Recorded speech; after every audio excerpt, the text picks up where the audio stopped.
मित्रों, हमारा हरियाणा विधानसभा का 2 दिवसीय सत्र आज समापन हुआ। वास्तव में ये जो सत्र था, ये पिछला हमारा जो सत्र एक दिन का हुआ था, शायद वो 25-26 अगस्त का था, कब का था, तो उसी को प्रोरोग किया गया था।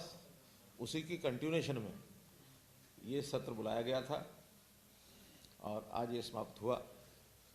इस सत्र में जो कार्रवाई हुई उसमें जो बिल पारित हुए, पहले तो मैं उनकी चर्चा आपको बता देता हूँ।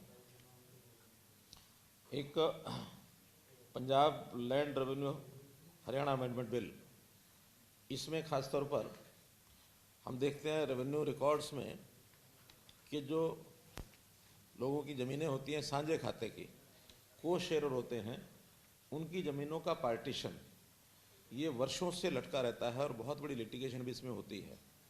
और छोटी छोटी ज़मीन में भी कई हिस्सेदार होते हैं, तो उन हिस्सेदारों की ज़मीन वो कई बार बढ़ती नहीं है। कभी कभी आपसी कंसेंट के कारण के बाद भी वहाँ उनको बहुत कठिनाइयाँ आती हैं, सालों साल तक उनके केसेस पड़े रहते हैं। हमने उसमें प्रावधान किया है कि जैसे बिल नोटिफाई होगा तो ऐसे सब को शेयरर्स को एक नोटिस दिया जाएगा 30 दिन के अंदर अंदर। उसमें ये चीज़ ब्लड रिलेशन के जो लोग हैं उनके ऊपर लागू नहीं होगा, जो भाई बहन हैं आपस में या पिता पुत्र हैं उनके छोड़कर बाकी जितने भी जिनका पार्टीशन नहीं हुआ है, कई बार इकट्ठी ज़मीन लोग खरीद लेते हैं, इकट्ठी चलती रहती है। 30 दिन के नोटिस के बाद 6 महीने का उनको टाइम दिया जाएगा कि 6 महीने में अपनी कंसेंट से आप अपनी ज़मीन का पार्टीशन का एक प्रस्ताव ये दे दें और उसमें फिर तहसील ऑफिस के अंदर उसको मान्यता मिल जाएगी। 6 महीने के अंदर भी नहीं कर सकते तो अप्लाई कर सकते हैं, अनदर 6 मंथ्स उसमें एक्सटेंशन ले सकते हैं। और 1 साल के बाद भी नहीं करते तो फिर उसके बाद हमारा रेवेन्यू डिपार्टमेंट 3 महीने में अपने आप कर देगा, क्योंकि अब कोई पार्टीशन यानी कोई को शेयर ज़मीन जो है वो इकट्ठी रहने के बजाय उनके शेयर हो जाएंगे। अब उस शेयर का उपयोग अपनी अपनी ज़मीन का करें या इकट्ठा रखें, उनकी मर्जी है, लेकिन उसका पार्टीशन होना ये हमने ज़रूरी कर दिया है ताकि आगे के झगड़े ख़त्म हो जाए। बहुत से लोग तो अपनी ज़मीनों के छोटे छोटे हिस्सों को छोड़ के चले जाते हैं, बाद में उनका कोई मालिक होता नहीं है और वो अनक्लेम्ड सालों साल तक भी पड़ी रहती है। जैसे कई बार बैंक में कुछ अकाउंट्स के अंदर अनक्लेम्ड पैसा होता है, वो रिजर्व बैंक का उसका कोई ना कोई निर्णय उसको लेना पड़ता है।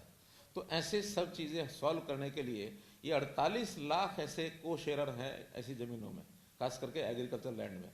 जबकि हमारे फार्मर्स जो है, जो ज़मीन वास्तव में जो फार्मिंग करते हैं वो 16-17 लाख है। तो इसका मतलब ये है कि फार्मिंग के बिना भी एक फार्मर के पास कई लोगों की ज़मीनें हैं। तो उस मामले को हल करने के लिए हमने एक एक्ट बनाया है। इसी प्रकार Haryana municipal second amendment bill, जिसके अंदर अगर नो कॉन्फिडेंस लाना हो चेयरमैन के खिलाफ, क्योंकि हमने इसमें इलेक्शन चेयरमैन का और मेयर का ये डायरेक्ट इलेक्शन किया है, लेकिन अभी तक उसमें नो कॉन्फिडेंस का प्रावधान नहीं दिया गया था। अब कह दें कि वो गलती से ही छूट गया, वास्तव में कोई उसकी इंटेंशन नहीं थी उसको छोड़ने की, लेकिन जब कोर्ट में केस चला गया तब ध्यान में आया, तो फिर हमने उसमें नो कॉन्फिडेंस का प्रावधान किया है कि 50% पार्षद नोटिस दें और फिर अगर वो नोटिस आता है तो उसको 75% पार्षदों के बहुमत से और उसको हटाया जा सकता है, क्योंकि डायरेक्टली इलेक्टेड है, इसलिए 75% की यानी नो कॉन्फिडेंस की पारित करने की शर्त रखी है। इसी प्रकार हरियाणा म्यूनिसिपल कॉरपोरेशन, क्योंकि यहाँ कॉरपोरेशन का एक्ट अलग है, म्यूनिसिपल कमेटीज़ का अलग है, तो उसमें भी यही प्रावधान किया गया है नो कॉन्फिडेंस का 50% पेश करने के लिए, 75% पास करने के लिए। हमारे जो लॉ ऑफिसर्स होते हैं एजी ऑफिस में, उसमें बहुत छोटा अमेंडमेंट किया है कि पहले उनकी अपॉइंटमेंट होती थी, अब अपॉइंटमेंट की बजाय उनको शब्द दिया है एंगेजमेंट, क्योंकि अपॉइंटमेंट में 1 साल की अपॉइंटमेंट अब हम करते हैं तो 1 साल के अपॉइंटमेंट का कोई अर्थ नहीं है। तो एंगेजमेंट है, 1 साल की है, अगले साल वही दोबारा भी रखे जा सकते हैं, नए भी लाए जा सकते हैं।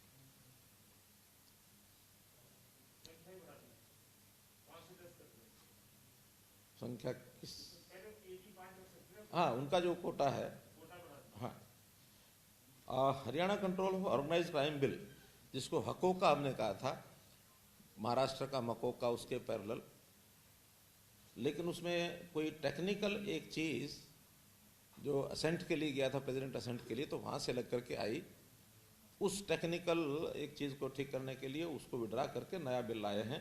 टेक्निकल इतनी थी कि जो इस प्रकार के ऑर्गेनाइज्ड क्राइम के लोग थे उनके फोन्स को इंटरसेप्शन करने के लिए एक प्रावधान था, लेकिन ये टेलीकॉम जो एक्ट है भारत सरकार का, उसके अंदर जो प्रावधान है उसको वो ओवर पावर करेगा, ये नहीं करेगा। तो वो राइट पहले से ही इस प्रकार से दिया हुआ है पुलिस को, तो इसलिए वो प्रोवेल करेगा और इसको यहाँ से कम किया है।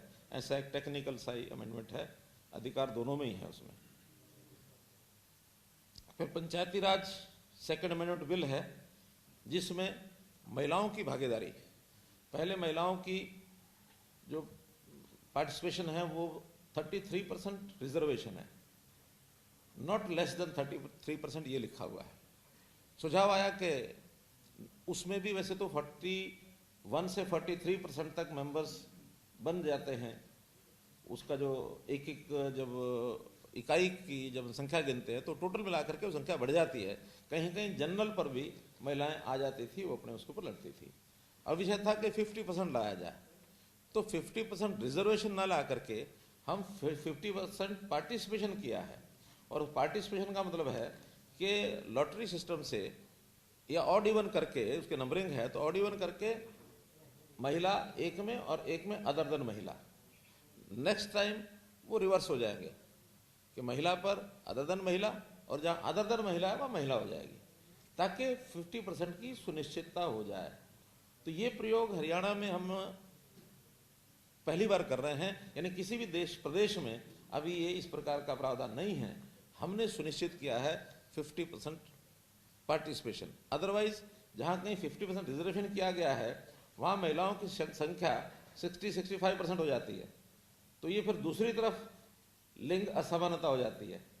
तो एक तरफ हम लिंग समानता की बात करेंगे, दूसरी तरफ असमानता हो जाए, फिर वहां खुशी शुरू हो जाती है कि अभी अब पुरुषों का रिजर्वेशन कर दो 50%। तो उसका हल निकालने के लिए कि 50% पार्टिसिपेशन निश्चित कर दी गई महिलाओं की। अब अदर देन महिला यानी पुरुष या कोई बहुत थोड़ी संख्या में जो ट्रांसजेंडर होते हैं वो भी उसमें आ जाते हैं, इसलिए उसको शब्द दिया है अदर देन वुमेन। अगर हम मेन वुमेन में बांटते हैं तो फिर वो चाहे थोड़ा ही पोर्शन है वो रह जाता है, उसकी कोई संख्या कहीं ना कहीं एक जगह जोड़नी पड़ेगी, उनको सबको उसमें डालते हैं। इसी प्रकार BCA, अभी तक केवल मेंबर ग्राम पंचायत, इसमें तो रिजर्वेशन थी एक मेंबर की, शायद एक की थी, हाँ एक की थी ना, एक मेंबर, हाँ BC जनरल एक मेंबर, यानी टोटल BC। लेकिन रिजर्वेशन का विषय जब BC के लोगों से बातचीत की तो उसमें ध्यान में आया कि BC-B को कोई बहुत बड़ी आवश्यकता नहीं है।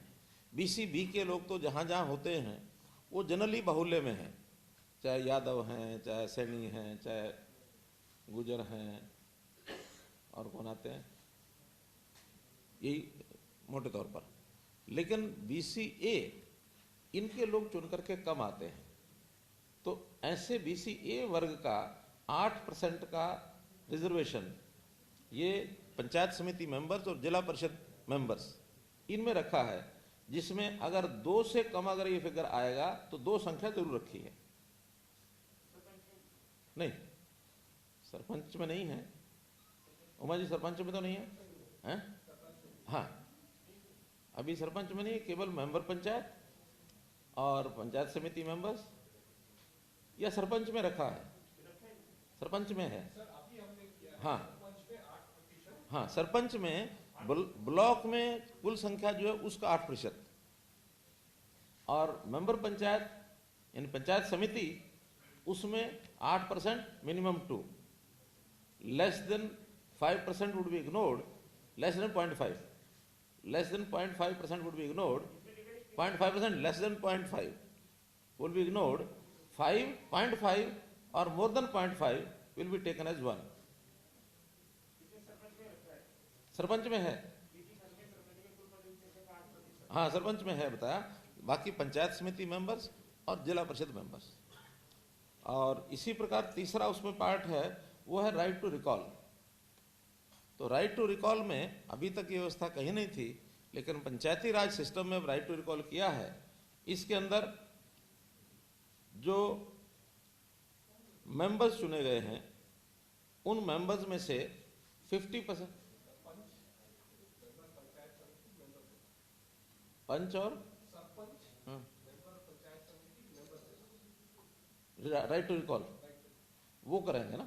हाँ, तो सरपंचों को पंच राइट टू रिकॉल का अधिकार दिया है, नो कॉन्फिडेंस एक प्रकार का। और पंचायत समिति और जिला परिषद के जो चेयरमैन हैं उनके मेंबर्स को दिया है 50% मेंबर्स जो हैं वो नोटिस देंगे, और नोटिस यदि मिल जाता है तो फिर वोटिंग होगी। 75% मेंबर्स को उनको हटाने के लिए अनिवार्यता रखी है। इसलिए 75% मेंबर्स उनको हटा सकते हैं, इस प्रकार का उसके अंदर प्रावधान किया है। एक बिल है ग्राउंड वाटर बिल, जो हमारे यहाँ खास करके ग्राउंड वाटर के ऊपर जितनी भी अथॉरिटी है अध्ययन करने की, ग्राउंड ब्लैक जोन जो है, डार्क जोन जो है उसको डिक्लेयर करने की, या पानी को किस प्रकार से गाइड किया जाए जनता को कि पानी का कहाँ उपयोग कैसे करना है, ये एक सेंट्रल वाटर अथॉरिटी बनी हुई है पहले। लेकिन अब हमने प्रदेश भी अपना बना सकते हैं, तो हमने इस बिल के माध्यम से प्रदेश की अपनी वाटर अथॉरिटी बनाने के लिए एक प्रदेश ने अपना कानून पास किया है। अब हमारी अपनी अथॉरिटी होगी और इन सारी चीज़ों पर अध्ययन करने के लिए वो लगातार अध्ययन करेगी। सेंट्रल वाटर कमेटी तो कई कई वर्ष तक अपना एक जो पैरामीटर उसको लगाए रखते हैं, लेकिन अब लगातार जो है प्रदेश की अपनी जो वाटर बॉडी होगी, नई अथॉरिटी जो बनेगी, वो इसका निर्णय करेगी। दंड का प्रावधान इस विधेयक में ऐसे जो लोग जल संरक्षण नियमों का जो उल्लंघन करेंगे उनको दंड भी दिया जा सकता है, ऐसा ही अथॉरिटी उसके लिए तय करेगी। पहली बार जल संरक्षण नियमों का उल्लंघन करता है तो उस पर 50,000 रुपए तक जुर्माना लगाने का प्रावधान है। इसके बाद उल्लंघन करने की दशा में 6 महीने का कारावास या 1 लाख रुपया जुर्माना या दोनों का प्रावधान। क्योंकि जल एक बहुत महत्वपूर्ण विषय हो गया है, जल संरक्षण ये एक प्रकार का महत्व का विषय है, इसलिए इस अथॉरिटी को अधिकार दिए गए हैं। Panchayat village lands regulation act, इसमें बहुत लोग पंचायती जमीनों पर कब्जा किए हुए हैं और वो कई कई साल तक छोड़ते भी नहीं हैं, और पंचायतें उनसे छुड़वा नहीं सकती हैं, कोर्ट में लिटिगेशन के विषय है।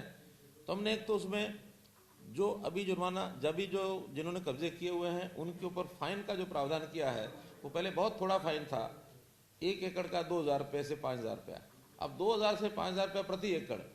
जबकि काश्तकार जो होता है वो किसी लैंड को ठेके पर लेता तो 40,000 से 60-70,000 रुपये तक उसका कंट्रैक्ट मनी होता है। तो इसलिए जुर्माना किया है कलेक्ट्रेट का साल का 1% से 10%। वो पंचायतें जितनी वहाँ की वैल्यू हो उससे थोड़ा बहुत ज़्यादा करके जुर्माना कर सकते हैं। और कोई उस जमीन को खरीदना चाहेगा तो कलेक्ट्रेट पर पंचायती जमीन को खरीद भी सकता है, और पंचायतों को निर्देश देंगे कि उस पैसे से वो और जहाँ कहीं ज़मीन मिलती है उसको खरीद सकते हैं, ताकि पंचायती ज़मीन भी उसमें बनी रहे। तो इस प्रकार का एक प्रावधान उसके अंदर किया है। बहुत ऐसा एरिया है जहाँ 50-50, 60-60 साल से लोग ज़मीनों पर कब्जा किए बैठे हैं, बहुत कम पैसा पंचायतों को आता है, इसलिए या तो वो उस प्रकार का पैसा देंगे जो 1% से 10% किया हुआ, या उसको कलेक्ट्रेट के ऊपर खरीद लेंगे, ताकि इस विषय को हम उसको जनता की भी इसमें सुविधा है, पंचायतों की आमदन हो जाएगी, इसलिए सारे काम को ठीक रेगुलाइज करने के लिए सब किया है। एक बिल किया हमने जो लोकल एम्प्लॉयमेंट में, इंडस्ट्री में, प्राइवेट इंडस्ट्री में रिजर्वेशन 75% हरियाणा के लोगों को इसका लाभ मिले। हालांकि एक बहुत टेम्परेरी सा प्रावधान HSA-DC के अंदर भी दिया हुआ है कि जिनको लाइसेंस देते हैं, जमीन देते हैं, तो 75% हरियाणा के लोगों को रोजगार दिया जाए, लेकिन वो उसके अंदर कोई लीगल प्रोविजन नहीं था, उसके अंदर कोई लेजिस्लेटिव प्रोविजन नहीं था।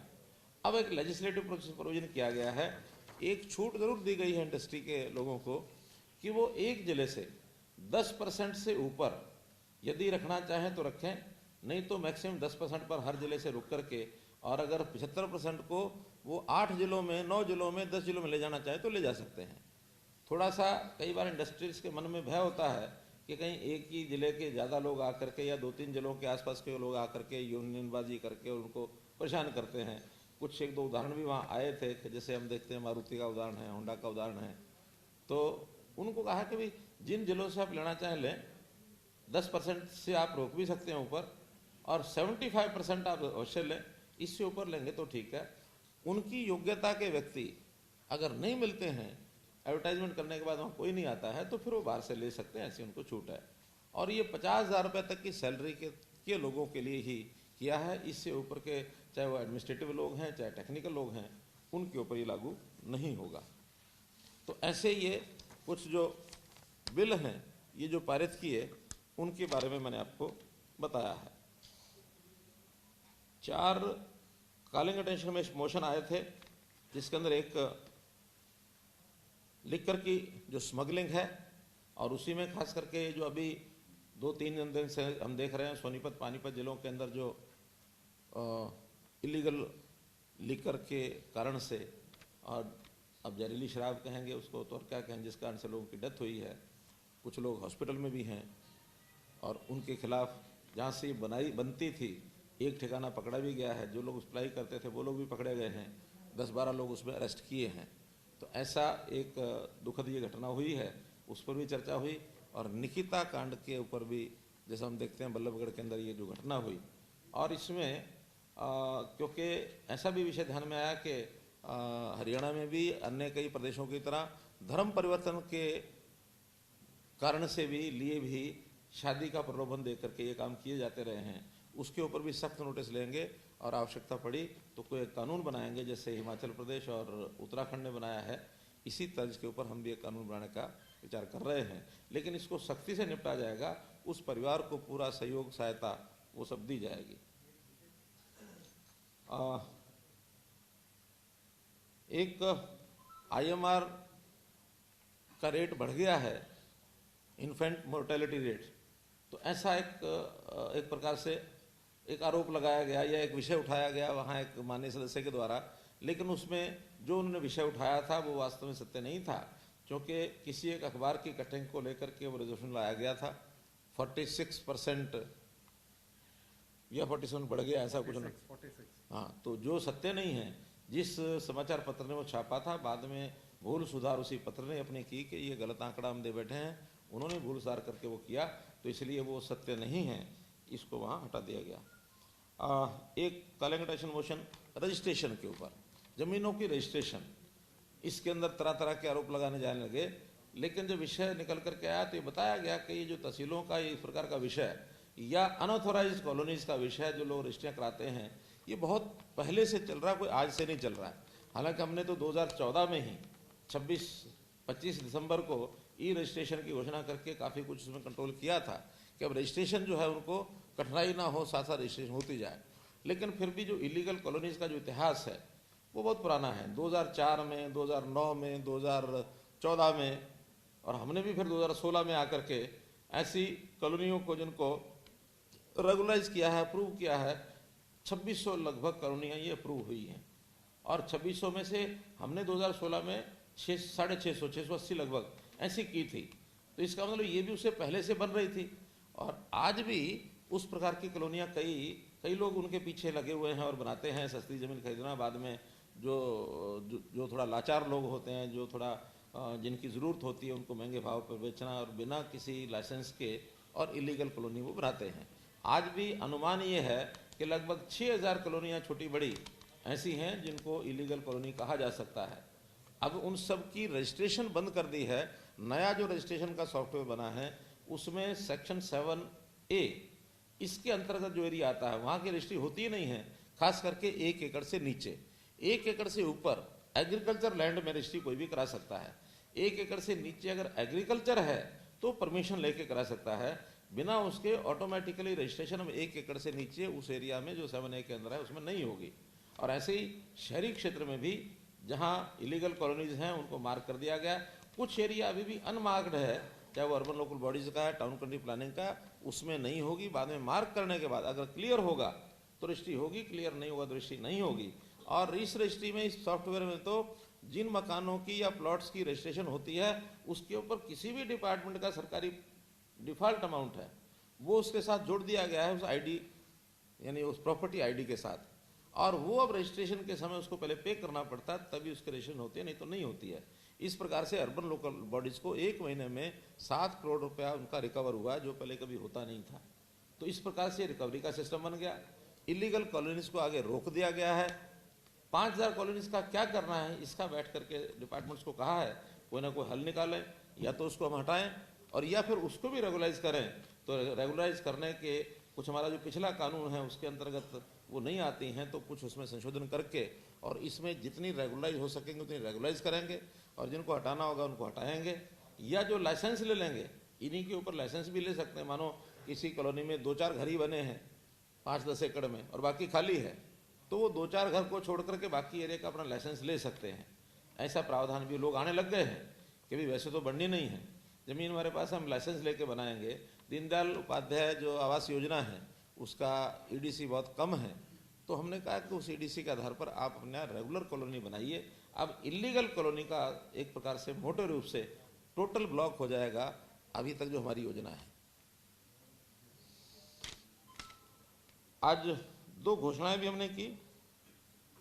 एक HSIDC के जो प्लॉट्स हैं, अनुसूचित जाति के लोग चाहे आवंटित होगा किसी रिजर्व प्राइस पर या ऑक्शन में, जब सब लोग लेते हैं तो वो भी आके ऑक्शन में ले सकते हैं। 3 साल के अंदर अंदर अपना जो प्रोजेक्ट है उसको कंप्लीट करते हैं या शुरू कर देते हैं, तो ऐसे अनुसूचित जाति वर्ग का अगर वो प्लॉट है तो उसको 10% उस प्लॉट की कीमत में छूट दी जाएगी। एक दूसरा, जो इकोनॉमिकली बैकवर्ड पर्सन्स हैं, EWS हो गया, इकोनॉमिकली वीकर सेक्शन, जिनको केंद्र सरकार ने भी 10% की नौकरियों में और शिक्षा में रिजर्वेशन दिया है, हरियाणा सरकार ने भी वैसा ही 10% का आरक्षण को दिया है। लेकिन कुछ प्रांतों में पुलिस की भर्ती में एज रिलैक्सेशन दी गई है। हमने भी उसकी घोषणा कर दी है कि पुलिस भर्ती में 5 साल की एज रिलैक्सेशन ऐसे EWS के कैंडिडेट्स को ये मिलेगी। ये दूसरा विषय हमने किया है।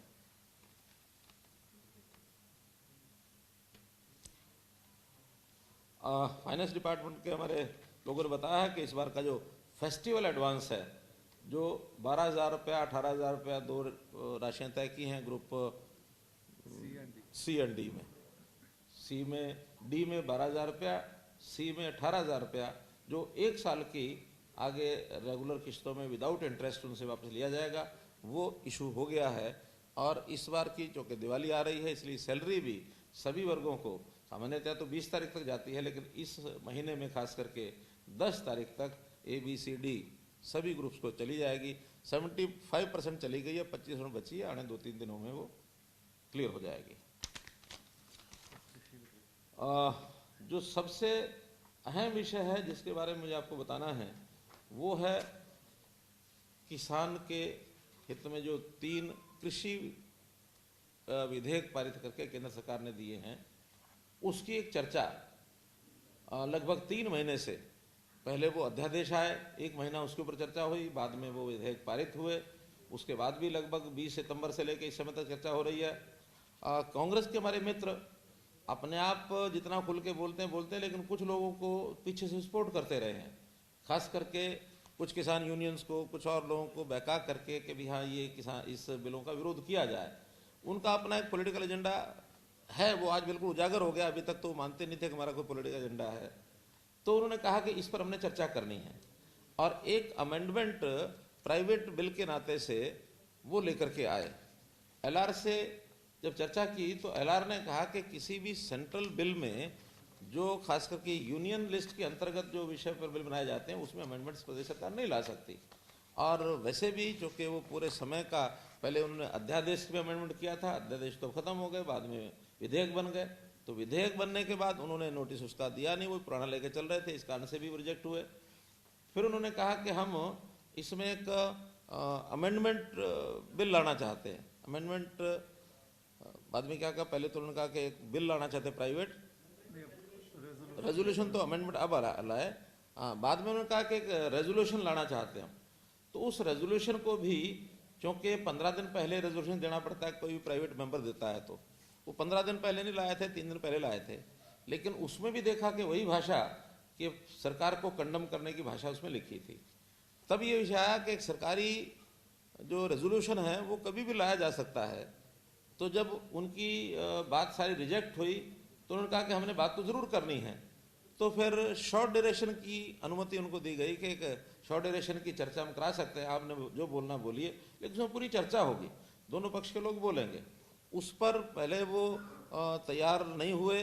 बाद में जब वो अड़ गए कि हमें तो रेजोल्यूशन लेके आना है, रेजोल्यूशन लाया नहीं जा सकता, तो फिर ये विषय निकला कि उसमें एक सरकारी रेजोल्यूशन लाया जाए। उस पर वो मान हम अपना अमेंडमेंट दे देंगे। सरकारी रेजोल्यूशन पेश किया गया, आज उन्होंने उसमें एक अमेंडमेंट पेश किया। अब जब चर्चा कराने लगे तो उनका चर्चा नहीं कराएंगे, बिना चर्चा के वोटिंग कराइए। अब जब पता है कि आपका मत अलग है, हमारा मत अलग है, तो जो अलग अलग मत होते हैं तो बिना चर्चा के बिना कौन सा मत ठीक है ये कैसे पता लगेगा। तो डेमोक्रेसी में कभी ऐसा नहीं होता कि जब दो अलग अलग मत हों उनके ऊपर सदन में चर्चा ना कराई जाए। आखिर में हमारे विधानसभा के स्पीकर साहब ने ये निर्णय दिया कि आप चर्चा करिए, आपके 2 आदमी बोले, 4 बोले, 10 बोले, आज सारी रात बोले, सुबह 4 बजे तक बोले, कोई हमको आपत्ति नहीं, लेकिन चर्चा करनी पड़ेगी। इस विषय को लेकर के 2 घंटे उन्होंने व्यवधान डाला विधानसभा की कार्रवाई में। बीच में एक बार एडजर्न हुआ, दूसरी बार एडजर्न हुआ, आखिर तक उन्होंने कहा कि हम चर्चा नहीं करेंगे।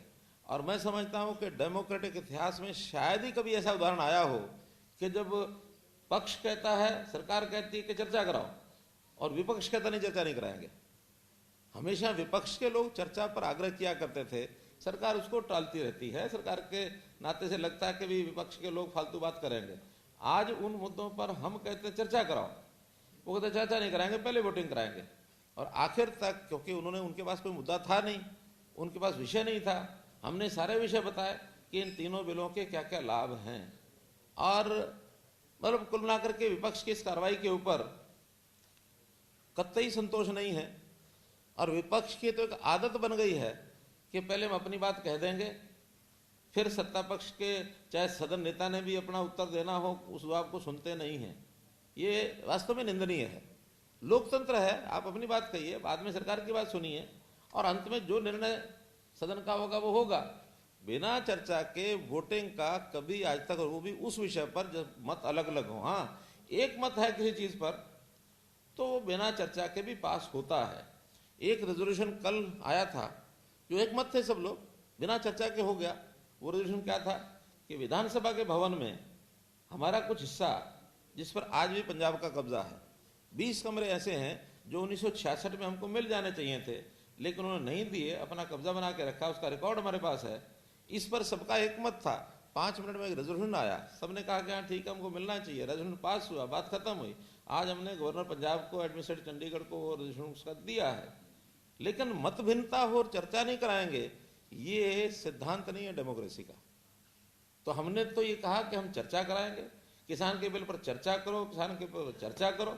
उनका हम चर्चा नहीं करेंगे, तो एक गैर जिम्मेदाराना व्यवहार ये उन्होंने किया है, क्योंकि वो केवल जनता को ये दिखाना चाहते हैं कि हम इसका विरोध करते हैं। और विरोध करने की, यानी सदन में विरोध ना करके जनता में विरोध करने का उनको ऐसा लगता है कि जैसे हम जनता के बहुत बड़े काम को करते हैं और वो बहकाते हैं जनता को, जैसे झूठ बोलने का काम।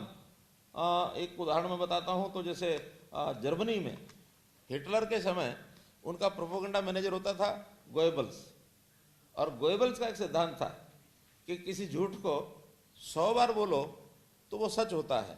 वो अपने जमाने में कर लेते थे, लेकिन बहुत लंबे समय तक उनकी दाल नहीं गली। जर्मनी में बहुत जल्दी हिटलर के पैर उखड़ गए थे। कांग्रेस भी उसी प्रकार से अपना व्यवहार दिखाती है कि हम 100 बार झूठ बोलेंगे किसानों के बारे में, किसान किसान कह करके, और शायद हम लोगों को बहका लेंगे।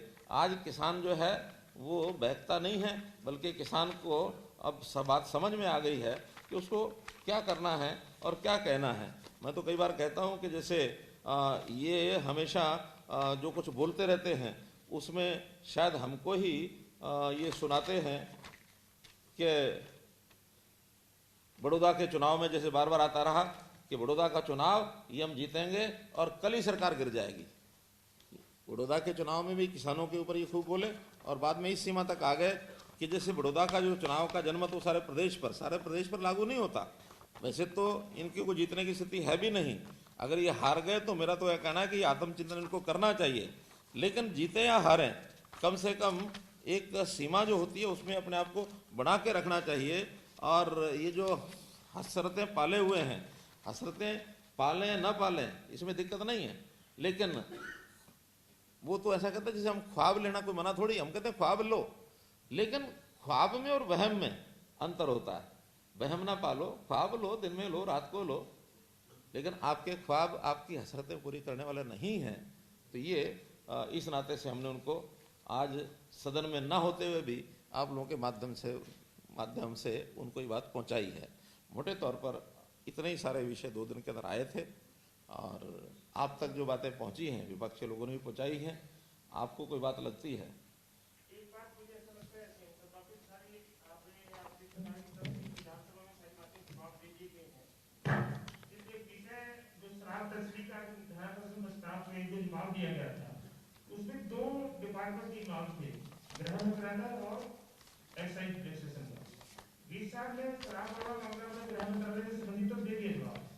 उसमें सवाल ये उठाया गया था चर्चा के दौरान कि जो L1 और L13 की जो हमारे पास 2 बार एक आपने डीसी के माध्यम से कराई थी, रजिस्ट्रेशन में कराई थी, जो शराब वहाँ पर कम मिली या ज्यादा मिली उसका कोई उत्तर सरकार की तरफ से दे नहीं पा रही। मिनिस्टर को देना चाहिए था या वो रह गया गलती से। अगर आपके पास कोई जानकारी है इसमें क्या किया होगा, ये सवाल उठाया रहा तो आखिर उसका किया क्या, इधरों को जुर्माना किया, जब किया नुकसान हुआ नहीं हुआ, तो अगर आप क्लैरिफाई करते हैं। डिपार्टमेंट ने उस सारे की पहचान कर ली है कि कहाँ कितनी शराब उस दिनों में कम पाई गई और कितनी शराब जहाँ जहाँ सरप्लस पाई गई। दोनों तरह के केस हैं, कुछ सरप्लस पाए जाने वाले भी हैं और कुछ कम पाए जाने वाले भी हैं। तो उसका अभी फाइल में उन्होंने निर्णय करना है कि कितना जुर्माना, क्योंकि उसमें एक डिस्क्रिप्शन है और उसमें भी कई बार अकाउंटेबिलिटी में छोटी मोटी गड़बड़ होती है बोनाफाइड मिस्टेक से, और कभी कभी मेलाफाइड ऐसी इंटेंशन होती है कि वो कहीं से स्मगलिंग करके लाया, दिखाया नहीं है। तो उसका अध्ययन करने के बाद उसके जुर्माने की राशि तय करनी है। डिपार्टमेंट के पास सारा आंकड़ा आ चुका है और जैसे वहाँ से आएगा वो फाइल फिर चीफ मिनिस्टर ऑफिस में भी आएगी और निश्चित रूप से उसमें जो जुर्माना बनता है पूरे का जुर्माना लिया जाएगा। और जुर्माना भी कम नहीं बनेगा, वो कई करोड़ में बनेगा, अच्छी बड़ी राशि बनेगी और सबसे वो वसूल किया जाएगा। और जहाँ तक उन सारे विषयों पर और जो मुद्दे आए थे उसके अंदर ये जो लॉकडाउन के समय 105 पास इशू किए गए थे और वो पास इशू क्यों हुए, एक सिस्टम है वहाँ के जो पास जिसको लेना होता है, क्योंकि बहुत बड़ा सिस्टम है, ऑटोमेटेड सिस्टम है, वो जो अप्लाई करता है उसको पास मिल जाता है। तो ऐसे एडवांस के पास भी उसमें मिल जाते हैं जिन लोगों को अपनी सप्लाई लेनी होती है। तो एडवांस के पास उन्होंने 155 कटा रखे थे। लॉकडाउन लगने के बाद सप्लाई रोकी गई तो सप्लाई उन 105 में से सिर्फ 2 पास पर सप्लाई हुई है। अब वो 2 पास पर सप्लाई हुई तो उसकी जानकारी मिल जाएगी कि वो 2 पास उसी समय जिस दिन मानो लॉकडाउन हुआ उसी टाइम में हो गया, उसी दिन में हो गया, किसी ने जानबूझ के किया, अनजाने में हो गया।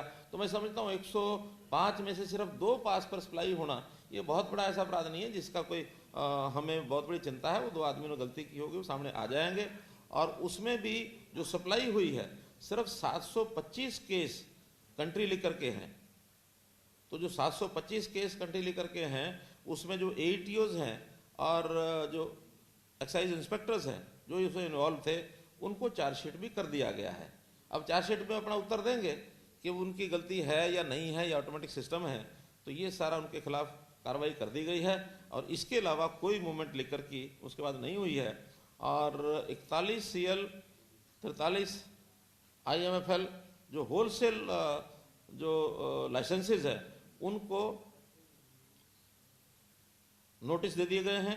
उनकी हियरिंग जो है वो कंप्लीट हो गई है और उन पार्टीज को 10 दिन के अंदर अंदर और इनके ऊपर जो फाइन है को पेनल्टीज जो है इम्पोज करके उनसे वसूल किया जाएगा। 41 CL, हाँ ठेकेदार हैं, कंट्री लिकर ठेकेदार हैं, होलसेल लाइसेंस जिनके पास है। जहाँ ज़्यादा पाई गई, कम पाई गई उनका, वो जो मैंने बताया था कि बहुत जल्दी उनके ऊपर फाइन जो है वो कंप्लीट कर लिया जाएगा, तो आज डिपार्टमेंट ने कहा कि बहुत शॉर्टली यानी 10 दिन के अंदर अंदर वो उनसे फाइन उनके ऊपर इम्पोज कर दिया जाएगा।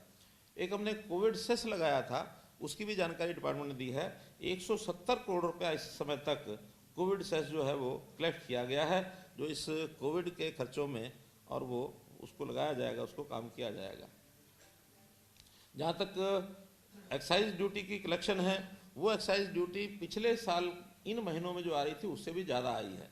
जिन 2 महीनों में बंद रहा था, ये शराबबंदी थी, उनकी नहीं आई है, लेकिन उसके बाद चौथे महीने से वो लगातार एट पार आने के बाद अब वो उस एक्साइज को बढ़ गया है, बढ़ गई है। और पिछले 2 महीनों की जो कमी है, हो सकता है इस साल में हम एक्साइज का जो अपना टारगेट है, जो 7,000 करोड़ रुपए का है, 7,200 करोड़ रुपए का, उसको हम पूरा कर लेंगे। पिछले साल 6,600 करोड़ था।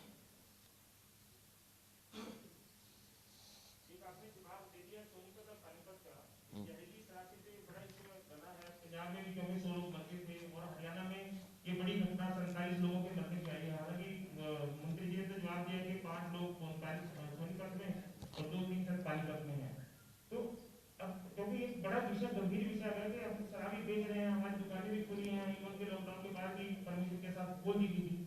ये कौन लोग इसमें शामिल हैं और किनकी एक बिना में चल रहे हैं, जबकि इतना बड़ा घोटाला हुआ और आपने जो जांच करवाई, फिर भी क्या पुलिस और जो लोग मतलब कहाँ है ये? देखिए, ये दोनों चीज़ें अलग अलग हैं।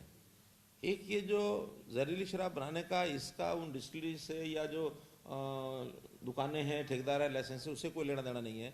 ये तो एक घर में अलग से इलीगल लेकर बनाने की एक पकड़ा गया है, घर में कुछ सामान पकड़ा गया। अब उसको फैक्ट्री तो नहीं कह सकते, लेकिन एक छोटा कोई एक सिस्टम उन्होंने बनाया हुआ था। 2-3 ड्रम भी मिले हैं, कुछ बोतलें खाली मिली हैं, कुछ ढक्कन मिले हैं, जो छोटी छोटी मशीनें होती हैं उसके ऊपर लेबल जो है वो वही लगा रहे थे जो एक आम डिस्टिलरी की फैक्ट्री का होता है। एक क्या माल्टा, क्या होता है, माल्टा नाम से कुछ होता है, मस्ती माल्टा। तो मस्ती माल्टा नाम का एक उसके ऊपर लेबल लगी हुई बोतलें वहाँ मिली हैं, लेकिन वो बोतलों को कंफर्म कर लिया गया है कि वो जो सील है या बाकी चीज़ें हैं वो फैक्ट्री के नहीं है। इसका मतलब इलीगल काम हो रहा था और वो घर से भाग गया था व्यक्ति। बाद में कुछ लोगों को अरेस्ट किया है, वो स्वयं तो नहीं मिला, लेकिन उनकी सारी चीज़ें जब्त कर ली हैं। और जहाँ से वो शराबें बेची गई थी वो भी जगह मिल गई है। पानीपत के उस एरिया में झनौली रोड पर तो एक महिला को पकड़ा गया है और उस महिला के बल्कि शायद पति, उसकी भी डेथ हुई है। तो इस प्रकार से एक नेटवर्क अलग से है जो नकली शराब को बेचता है। तो ये ठिकाने सब पकड़े जा रहे हैं, जहाँ जहाँ भी मिलेंगे वो सारे ध्यान में किए जाएंगे। अब वो एक ही स्थान से सप्लाई होती थी या अलग अलग स्थानों पर और भी मिलेंगे, इसके ऊपर काफ़ी नुकसान तो काफ़ी हो गया। अनऑफिशियली तो शायद 40 से ऊपर लोगों की डेथ हुई है, लेकिन ऑफिशियली इतना संख्या इसलिए नहीं है कि कुछ लोगों को शमशान घाट में जब दाह संस्कार कर दिया गया है, अब उसका कोई तो कहते हैं सारे के सारे शराब पिए हुए थे, कोई कहते हैं वैसे नेचुरल डेथ भी कुछ थी। तो वो चूँकि रिपोर्टेड नहीं है, उनका कोई अस्पताल में या कहीं पुलिस में उनका कोई डाटा नहीं है, ना किसी ने FIR कराई, ना ही कोई पोस्टमार्टम हुआ। जिनका पोस्टमार्टम हुआ वो सारे रिकॉर्ड पर हैं। और ये कोई घटना पहली बार हुई ऐसा नहीं है, ये अलग अलग प्रांतों में होती हैं और उस समय पुलिस जो है एक्शन लेती है, उनके खिलाफ कार्रवाई करती है। आज जैसे वहाँ बताया गया 1980 से रिकॉर्ड में आ रहा है कि नरवाना में भी 40 मौतें हुई, चौसाला में 28, बेलरखा में 9, डूमरखा में 7। ये शायद वो नरवाना इकट्ठी हैं 40 में, ये सब उसी एरिया में है, नरवाना के एरिया में। तो ऐसे दिसंबर 82 में कालावाड़ी सिरसा में मौतें हुई, 2003 में, 1996 में, 97 में, 2006 में। तो कई सालों की घटनाएं हैं। अभी पीछे पंजाब के अंदर हुई, बहुत बड़ी घटना हो गई थी, शायद 100 के आसपास लोग मारे गए थे। हाँ, तो ये जो एक इलीगल काम करने वाले जो लोग हैं, ये सब जगह होते हैं, सब समय पर जो पकड़े जाए उनके खिलाफ कार्रवाई होती है।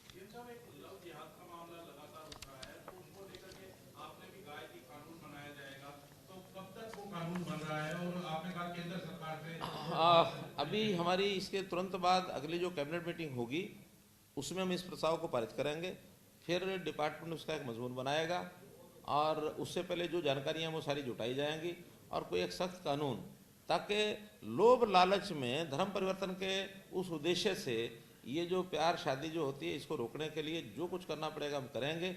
और इसमें मुझे लगता नहीं कि कोई वर्ग समाज का कोई इसका विरोध करेगा, हर सेंसिबल आदमी इसका सपोर्ट करेगा।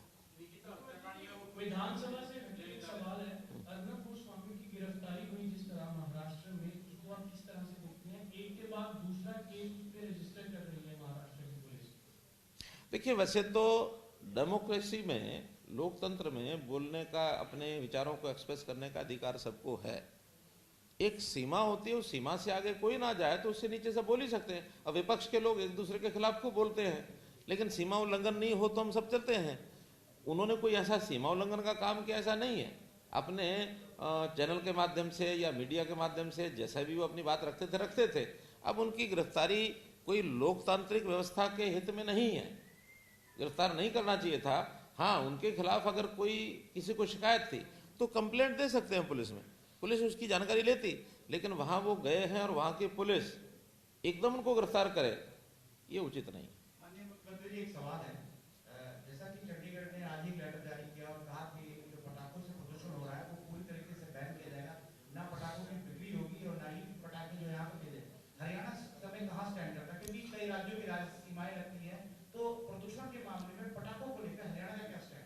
देखिए, अभी 5 मिनट पहले हमारे डीसी जी, क्योंकि अब आजकल chief principal secretary CM office DC जी हैं, और हमारी लिफ्ट में ही बात हुई है यहाँ आने से पहले तो ये विचार बना था कि हम इसको एनसीआर एरिया और इधर सिर्फ पंचकुला यहाँ तक सीमित रखें, लेकिन अब निर्णय आज ये किया है कि पूरे हरियाणा में हम इसको बंद करेंगे। कल इसका नोटिस निकल जाएगा। साहब, जिस तरह से जो कृषि बिल, सर इधर सर, जो केंद्र द्वारा जो कृषि कानून बनाए गए हैं उसको लेकर जो धन्यवाद को प्रस्ताव जो दिया गया विधानसभा में, उसको लेकर कांग्रेस पार्टी ने जो विरोध किया कि वो चर्चा नहीं करना चाहते हैं, सीधे वोटिंग करना चाहते हैं। उनका कहना है, उनके पार्टी के विधायकों का सदस्यों का, कि चूंकि लोकतंत्र में जो बहुमत है, बहुमत की सरकार है, तो केवल बस हाँ पक्ष की जीत कराना चाहती है, और अगर वोटिंग की जो बात हो रही थी वो नहीं कराएगी, नेम करके निकाल दिया गया। वैसे तो मैंने अपनी बातचीत में सारा विषय स्पष्ट कर दिया है। मुझे मालूम नहीं आपका ध्यान कहाँ था उस समय मुझे मालूम नहीं, आप कहीं और का विचार कर रहे होंगे, कोई और आगे गुत्थी चल रही होगी दिमाग में। मैंने बता दिया कि लोकतंत्र की जो आप बात कह रहे हैं, खुद ही कहा सर कि आप अपनी बातें हम लोगों के माध्यम से उनके पास नहीं, तो हम भी अगर उनकी बात सुन के आए हैं तो नहीं, बिल्कुल मैंने उनका जवाब दे दिया। मैं बता रहा हूं कि कभी भी कोई रेजोल्यूशन आता है उसमें लोकतंत्र का तकाजा यही है कि पहले उस पर चर्चा की जाए और चर्चा करने के बाद उस पर वोटिंग की जाए, और खास करके तब जब किसी विषय पर पक्ष और विपक्ष दोनों का मत अलग अलग हो। मत एक हो तो चर्चा की भी आवश्यकता नहीं होती है, मैंने उसका उदाहरण दिया अभी। इसलिए मत अलग अलग है और वो कहते हैं कि नहीं, हमने जो कुछ कहा है उसके ऊपर मत विभाजन कराओ, उसके ऊपर वोटिंग कराओ। ये कौन सा लोकतंत्र है? लोकतंत्र में जिसका बहुमत है जीत उसकी होगी, उनको भी पता, हमको भी होता है। लेकिन जब हम उनको कह रहे हैं कि आप बहुमत में नहीं हो, विपक्ष में हो, फिर भी चर्चा करो, आपकी बात हम सुनना चाहते हैं, हो सकता है उनकी बात से हमको कुछ बात समझ में आ जाती और नहीं तो हमारी बात सुन के उनको कुछ समझ में आ जाती। विधानसभा में बोलने का अधिकार तो सबको है, बल्कि उनके विपक्ष में ही 2 ऐसे साथी जो बोलना चाहते हैं उनको भी बोलने नहीं दिया उन्होंने। उससे पहले ही वो बाहर निकलते हैं, शोर मचाते हैं, और शोर मचाने में भी विधानसभा के 2 घंटे खराब करते हैं। जब 2 घंटे खराब करते हैं तो आखिर सदन को चलाने के लिए स्पीकर को कोई निर्णय तो लेना ही पड़ेगा। उन्होंने अपना निर्णय लिया, पहले वार्निंग दी, फिर नेम किया, फिर आधा घंटा एडजर्नमेंट की। तो इतने सारे सिस्टम को बनाने में, इतना जब कोऑपरेटिव सिस्टम विधानसभा का चल रहा है, तो मैं उनसे पूछता हूं आपके माध्यम से, आप उनको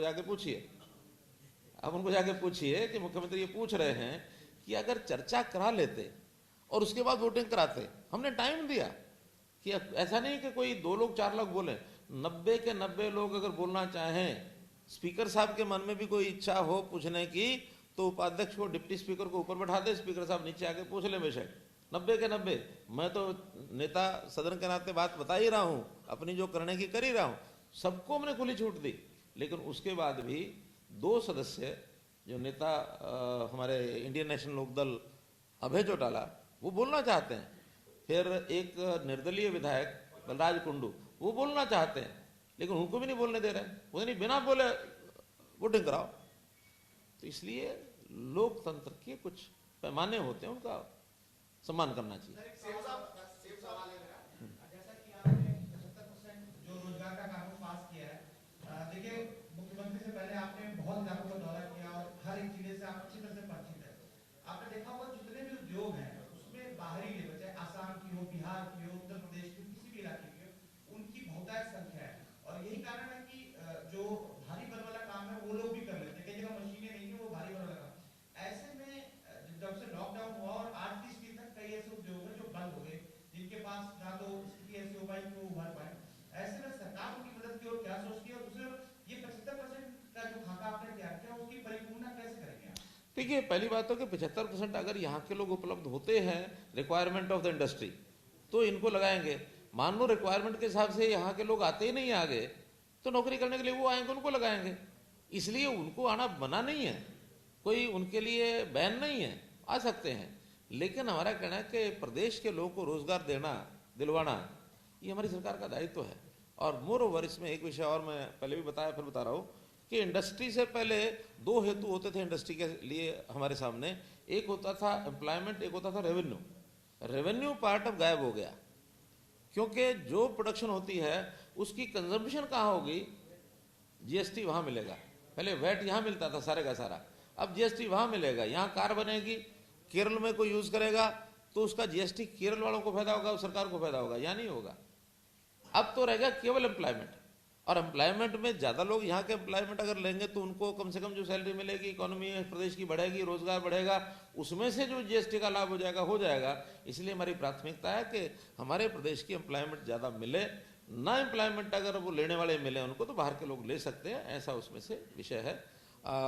इधर हरियाणा हमेशा पंजाब को वो बड़े भाई का सम्मान देता है। आज आप मिलकर आए, जब से स्पीकर गुप्ता जी की तरफ सवाल आ गया है कि 60-40 के रेशो के लेकर लगातार वो मुलाकात भी करते रहे हैं।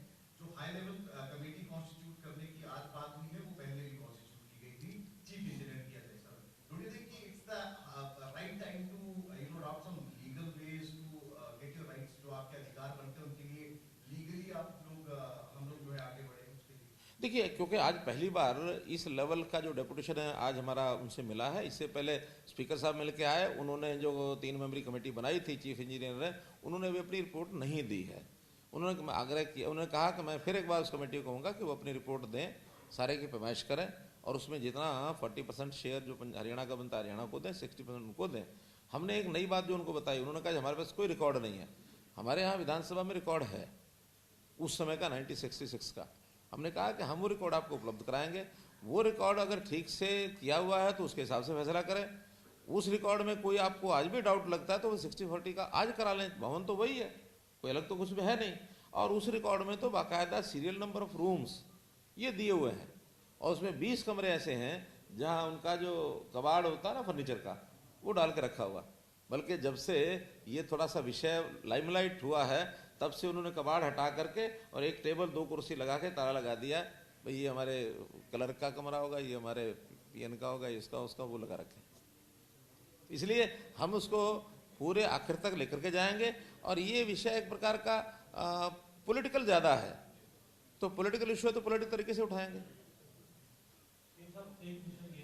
लास्ट एससी की बनी की शराब उठा, आपने कहा जुर्माने को लेकर के कुछ दिन में डाटा सामने आ जाएगा, लेकिन उसकी सीबीआई जांच को लेकर के भी कुछ सदस्य मांग करेगा। देखिए, जब कोई जांच हमारे अपनी सरकार के जो विभिन्न अंग हैं वो करने में सक्षम है, हमने कोई चीज छुपाई नहीं है।